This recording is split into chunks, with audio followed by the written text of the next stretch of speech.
नमस्कार। निःशुल्क ज्योतिष परामर्श केंद्र में आप सबका स्वागत है। आज दिनांक 9 अप्रैल 2025 बुधवार। जैसा कि कल हमने अपने जीवन में ग्रहों का किस प्रकार से प्रभाव प्राप्त होता है हमें उसे जाना और हम उन ग्रहों के प्रभावों को अपने लिए कैसे उपयोगी बना सकते हैं ये भी जाना। अब हम ये जानना चाहते हैं कि आखिर हमसे ये गलतियाँ कब, क्यों और कैसे होती है, और हमें इसकी जानकारी भी नहीं हो पाती है, क्योंकि ये मानव जीवन जो है ये माया रूपी है और इसमें हमें जब भी शुभ संकेत प्राप्त होते हैं तो हम उस शुभता की ओर बढ़ते हुए अपने उन दुखों के क्षणों को भूल जाते हैं जिन क्षणों ने हमें इस मुकाम तक पहुंचाया है। क्योंकि कोई भी जीवन बिना संघर्ष के, बिना किसी की सहायता के उपलब्धियां प्राप्त नहीं कर सकता है। और जब मानव को उपलब्धियां प्राप्त होने लगती है तो उसे लगता है कि ये सभी उपलब्धियां उसके कठिन परिश्रम, उसके जीवन के संघर्ष, उसकी सोच के द्वारा उसे प्राप्त हुई है। जबकि प्रकृति ये बताना चाहती है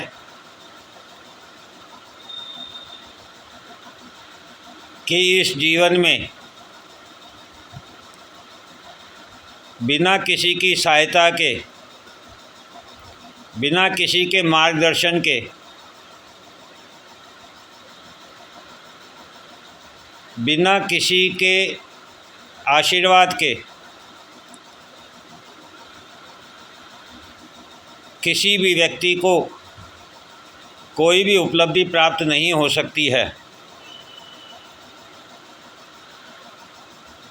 तो आप अपने जीवन में देखेंगे कि आपको जो भी उपलब्धियां प्राप्त हुई है उसके पीछे प्रकृति का कोई ना कोई रहस्य छिपा हुआ है।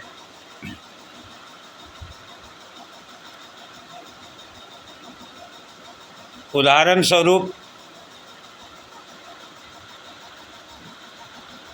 जब किसी व्यक्ति के पास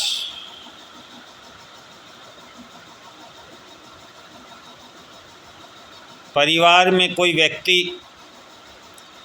सपोर्ट करने वाला ना हो,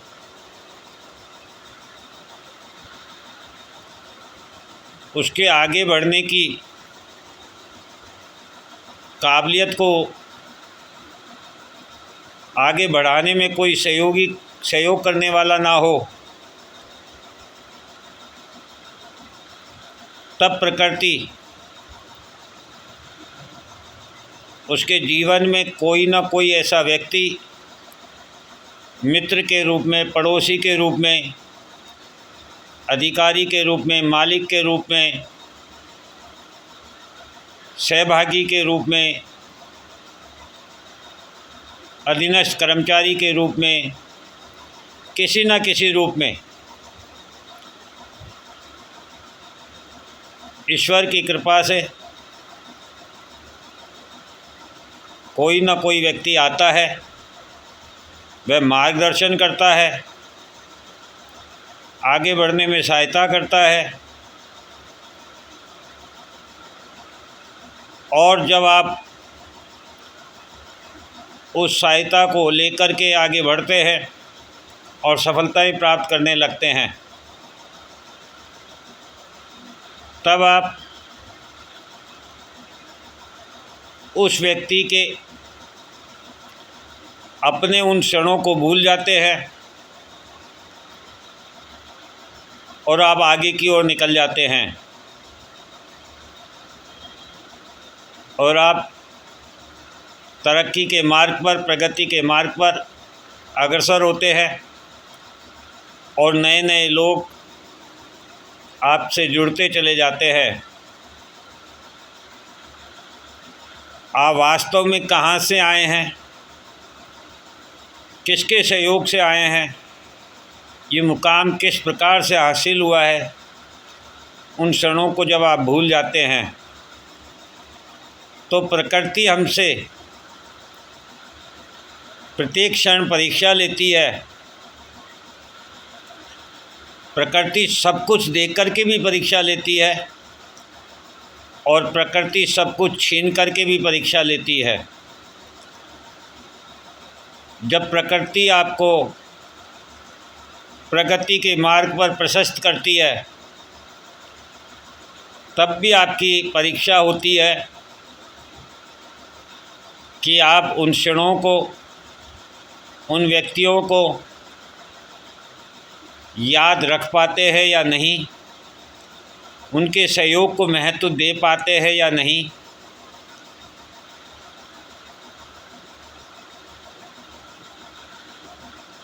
जब आप प्रकृति के विरुद्ध कार्य करते हैं और उन क्षणों को भूल जाते हैं जिस मुकाम से आप निकल के आए हैं, जिनके सहयोग से आप आगे प्रगति की ओर अग्रसर हुए हैं, जिन जिन लोगों ने आपकी सहायता की है, तब प्रकृति सब कुछ देख करके कोई एक ऐसी कमी आपके जीवन में उत्पन्न कर देती है जिससे आप ताउम्र बाहर नहीं आ पाते हैं और आप महसूस करते हैं कि प्रकृति की शक्ति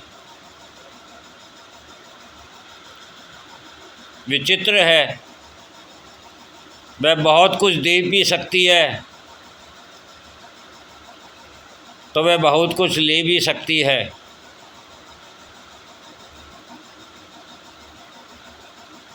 उदाहरण स्वरूप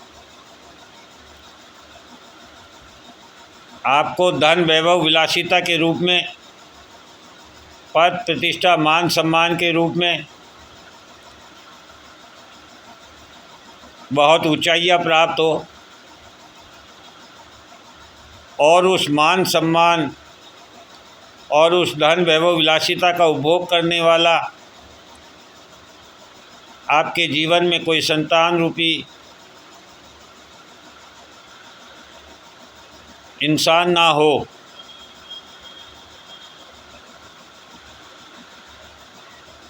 तो एक समय पश्चात आपको ये एहसास होने लगेगा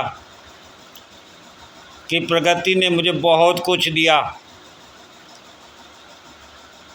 मगर मेरे जीवन में एक ऐसा स्थान खाली रख दिया जिसकी पूर्ति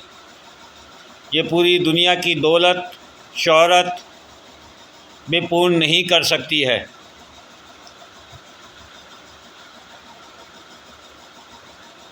या आपको सब कुछ देकर के भी संतान के रूप में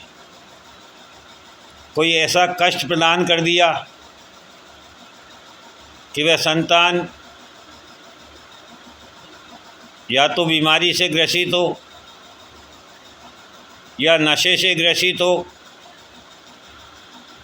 या बुरी संगत से ग्रसित हो और वह संतान ही आपके जीवन का अभिशाप बन जाए, तब भी आपको एक ना एक समय पश्चात यह एहसास होगा कि मेरे जीवन में प्रकृति ने बहुत कुछ दिया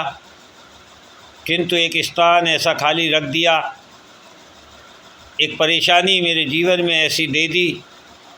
जो नासुर के रूप में मेरे जीवन में है, और उसे ये दुनिया की पूरी दौलत संपत्ति और प्रतिष्ठा भी उसे मुक्त नहीं कर पा रही है।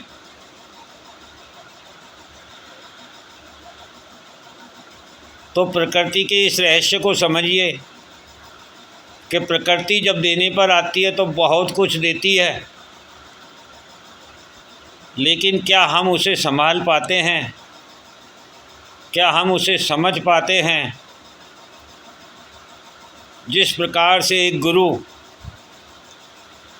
स्वयं आईएएस नहीं बन करके कई आईएएस बना देता है अपने जीवन में, किंतु वही स्टूडेंट्स जब आईएएस बनने के पश्चात अपने उन गुरु को भूल जाते हैं या उनको हे दृष्टि से देख करके कहते हैं कि आप तो आज तक आईएएस नहीं बन सके, आप किसी को क्या आईएएस बना सकते हैं? मैं तो स्वयं अपनी मेहनत से, परिश्रम से, संघर्ष से आईएएस बना हूँ।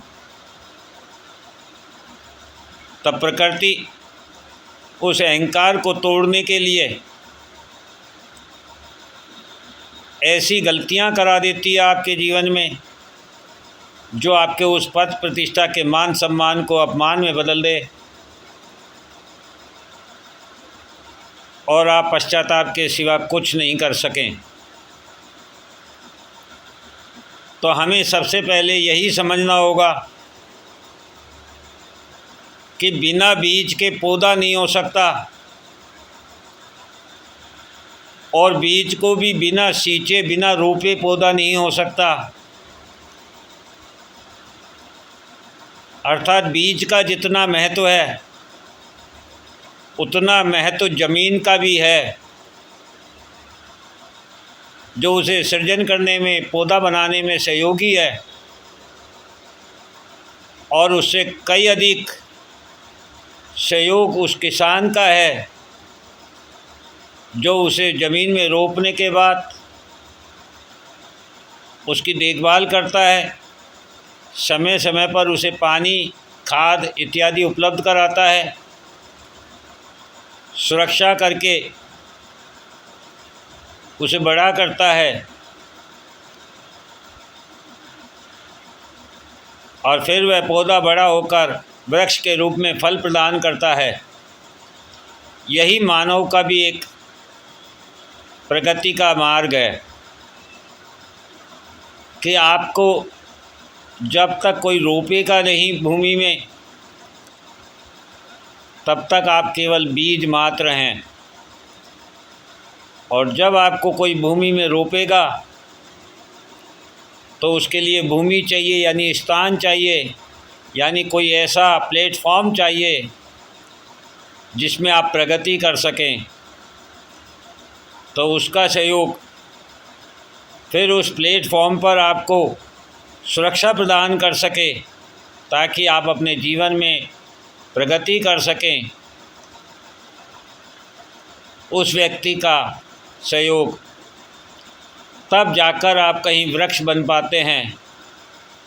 और आप में फल लग पाते हैं। और यदि फल लगने के बाद आप उस बीज को भूल जाए कि मैं एक बीज मात्र था, आप उस भूमि को भूल जाएं, उस प्लेटफॉर्म को भूल जाएं कि मैं कहाँ से चला हूँ, आप उस सुरक्षा प्रहरी को भूल जाएं, उस सहयोगी को भूल जाएं जिसने आपको वृक्ष बनने में सहायता प्रदान की, तो ऐसी स्थिति में प्रकृति फिर आपकी परीक्षा लेती है और आपको दंड स्वरूप आपके अहंकार को नष्ट करने के लिए आपके जीवन में कोई ना कोई एक ऐसी कमी उत्पन्न कर देती है जिससे बाहर आना पूरी दुनिया की दौलत शोहरत भी काम नहीं आती। तो यदि हम इस महत्व को समझ जाएंगे, ये जान पाएंगे कि हमारे जीवन में जितने भी संबंध हमसे जुड़ते हैं, जितने भी रिश्ते हमसे बनते हैं, उन रिश्तों के द्वारा, उन संबंधों के द्वारा हमने अपने जीवन में क्या पाया है, क्या खोया है, उसमें से जब आप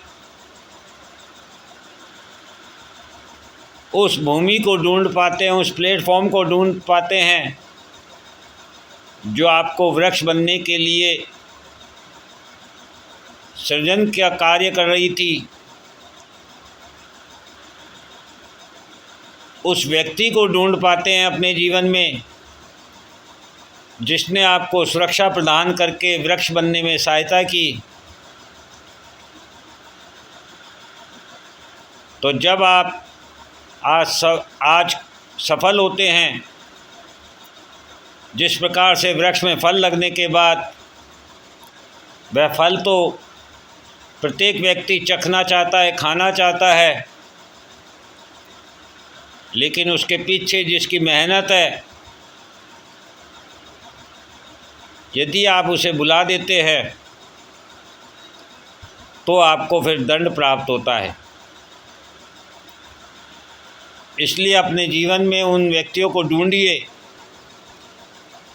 उनसे संपर्क में रहिए और निरंतर प्रकृति की ओर से, प्रकृति की देन मानते हुए उनका अभिवादन कीजिए, क्योंकि उनके बिना आप ये मंजिल नहीं प्राप्त कर सकते थे। और ये जो मंजिल है, ये यदि प्रकृति की देन है तो प्रकृति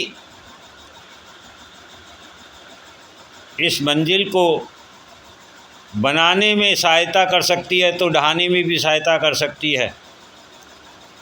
ऐसा ना हो कि समय निकल जाए और आपको पश्चाताप करना पड़े। इसलिए आप अपने जीवन में उन सभी सहयोगियों का अभिवादन कीजिए, उन्हें याद कीजिए, उनसे संपर्क कीजिए और उनके साथ जुड़कर रहिए।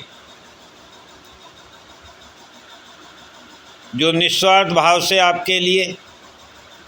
आपकी प्रगति के मार्ग पर आपको सफल देखने के लिए अपना समय, अपना भाग्य, अपनी मेहनत, अपना कर्म, अपना पैसा, अपनी प्रतिष्ठा या जो कुछ भी उस व्यक्ति के पास हो और उसने वह आपके लिए लगाई हो, तो निश्चित रूप से आप उसके ऋणी हैं। और जब तक आप इस ऋण को नहीं चुकाते हैं, प्रकृति आपसे बार बार परीक्षा लेती रहेगी, संघर्ष कराती रहेगी। और जब आप इस ममत्व को समझ जाएंगे तो निश्चित रूप से प्रकृति फिर आपसे भी किसी और के मार्ग को प्रशस्त करने के लिए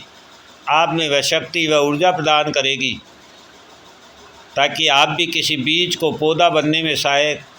बन सके। यही प्रकृति का रहस्य है।